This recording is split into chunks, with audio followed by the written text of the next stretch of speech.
Merhabalar, Neslinden Tarifler kanalıma ve mutfağıma hoş geldiniz. Bugün sizlerle hepinizin çok beğeneceğini umduğum yumuşacık pamuk gibi harika bir peynirli mayalı poğaça yapımını paylaşacağım. Şimdi yapımına geçelim. 2 su bardağı ılık sütümüzü yoğurma kabımızın içerisine alıyoruz. Bardak ölçüm 200 mililitre arkadaşlar. Şöyle sütümüzün ılıklığına bakalım küçük parmağımızla. Parmağımızı yakmasın yoksa hamurumuzu pişirir. 1,5 yemek kaşığı da toz şeker var. Bunu şöyle bir hafif karıştıralım. Şekerimiz hafif erisin.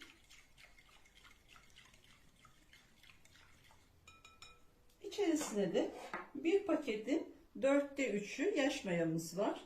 Bunu da şöyle elimizi ufalayalım. Tamamı değil mayamızı. Bunu da yine çırpıcımızı şöyle güzelce karıştırarak eritelim. Mayamız iyice eridi. Şimdi içerisine bir adet yumurtamız var. Sarısını üzerine süreceğiz. Akını da içerisine alalım. Yine 200 mililitrelik bardak ölçüsüyle zeytinyağı veya ayçiçek yağı olabilir, sıvı yağ. Şöyle bir parmak yukarıda kalıyor. Tam dolu değil. Yağımızı da alalım. Şöyle hafif bir karıştıralım. Şimdi artık yavaş yavaş unumuzu ilave etmeye başlayalım. Yine 200 mililitrelik bardak ölçüsüyle şimdilik 6 bardak un hazırladım. Eksik veya fazla olduğunu da söyleyeceğim. Bir tatlı kaşığı da tuzumuz var. Bunu da ilave edelim. Önce çırpıcıyla daha sonra yoğurmaya elle başlayacağım. Artık çırpıcıyı bıraktım. Şimdi unumdan ilave ederek yavaş yavaş elle yoğurmaya başlıyorum. Un ölçüsü arkadaşlar her zaman yavaş yavaş kontrollü verin. Unların markasına, cinsine göre farklılık gösterebilir. Bunu her videomda belirtiyorum ama yine de belki ilk defa sizle bu videoda karşılaşıyorsak yine tekrarlıyorum. Un ölçüsü her zaman kontrollü ilave edin. En son bardağınızı hep kontrollü koyun ki katı olmasın hamurlarınız. Şöyle yumuşacık puf puf poğaçalarımız olsun.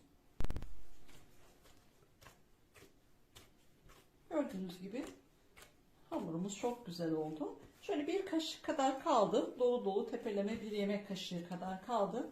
Ama bu dediğim gibi unların cinsine, markasına göre farklılık gösterebilir. Şimdi şöyle güzelce bir hamurumuzu iyice bir yoğuruyoruz.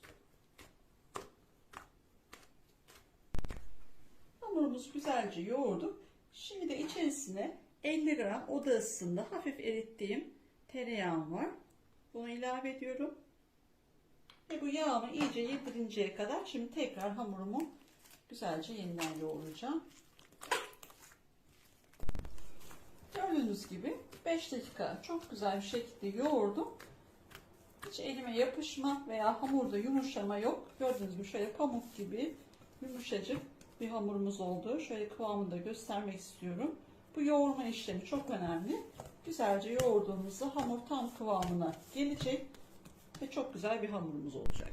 Hamurumuzun üzerini bir streç filmle kapattım.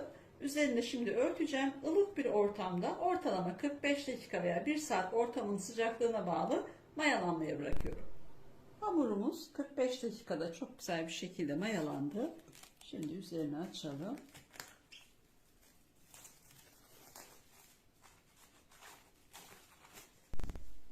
Şöyle havasını bir indirelim. Gazını alalım. Şöyle elimizle tekrar bir toparlayalım.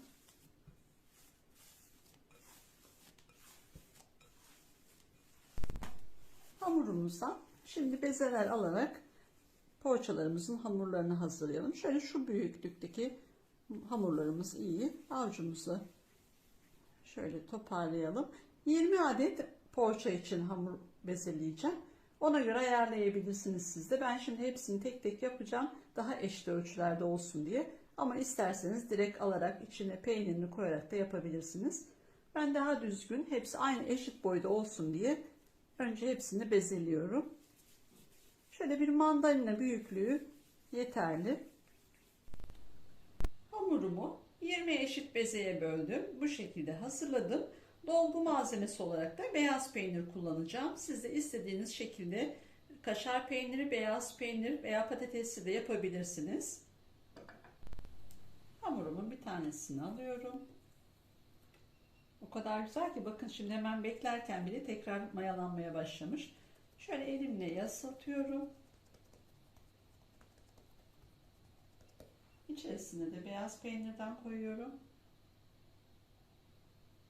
Ve şu şekilde tekrar üzerine kapatıyorum ve elimin ayasıyla şöyle üzerine bastırıyorum. Bu şekilde tepsime alıyorum.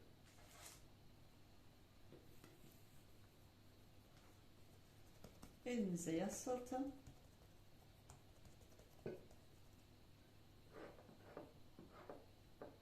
Peynirimizi koyalım. Üzerine kapatalım ve elimize şu şekilde basalım.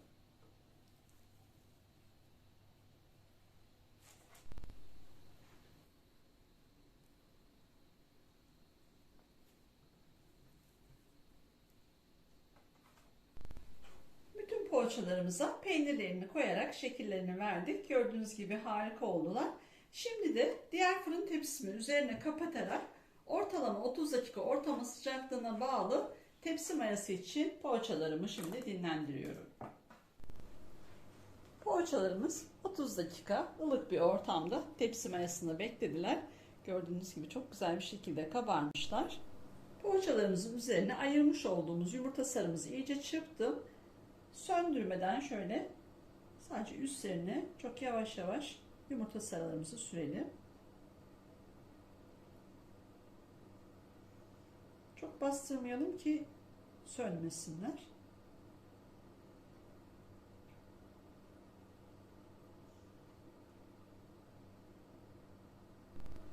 Şimdi üzerlerine susam atalım.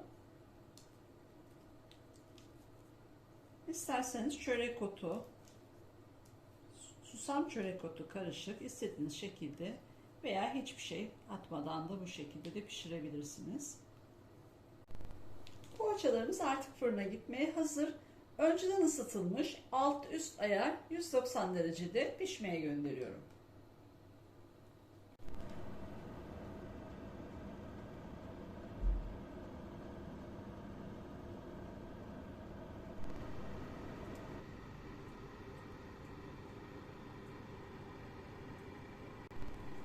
Peynirli poğaçalarımız fırından çıktı. Benim fırınımda 30 dakikada pişti ama bu her fırına göre farklılık gösterebilir. Gördüğünüz gibi muhteşem oldu peynirli poğaçalarımız. Şimdi ilk sıcaklığın çıkması için bir 5 dakika ılımaya ve dinlenmeye bırakıyorum. Poğaçalarımız 5 dakika dinlendi. İlk sıcaklığı gitti. Şimdi bir tanesini de çıkarıp şöyle göstermek istiyorum. Gerçekten muhteşem oldular. Pamuk gibi altı da üstü o kadar güzel pişmiş, kızardı ki yumuşacık. Şöyle bir de iç dokusuna bakalım. Harika. Göz göz olmuş. Ne kadar güzel kabarmış. İçi de bol peynirli. Efsane bir poğaça oldu arkadaşlar. Mutlaka denemenizi öneririm. Bakın daha dokunmadan hamur eriyor. O kadar güzel oldu ki böyle kabarmalara doyamadı. İçi göz göz. Muhteşem bir poğaça. Tüm deneyenlere şimdiden afiyet olsun. Kanalıma abone olup bana destek olursanız çok sevinirim. Başka bir tarifte görüşmek dileğiyle. Hoşça kalın.